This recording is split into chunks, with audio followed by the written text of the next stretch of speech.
এখন জাপানে দুপুর ১টা বাজে।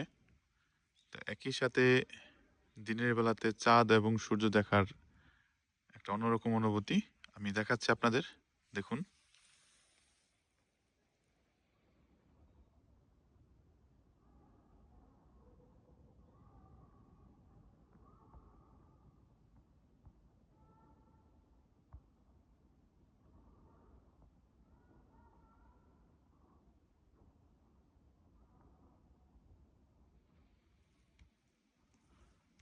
আমার ক্যামেরায় যতটুকু জুম করা সম্ভব সম্পূর্ণটা জুম করলাম। আজকের দিনটা খুব স্বচ্ছ এবং ক্লিয়ার। যদিও জাপানের এখন পাহাড়ি অঞ্চলে কুয়াশা, মেঘ এবং শিশির আচ্ছন্ন থাকে, তবুও আজকের দিনটা মেঘ নেই, বৃষ্টি নেই, খুব স্বচ্ছ। তো এই দিনটাতে সূর্য চাঁদ একই সাথে দেখার অনুভূতিটা আসলে অন্যরকম। আমি আছি এখন পাহাড়ের উপরে, পাহাড়ের উপর থেকে আপনাদের দেখাইলাম।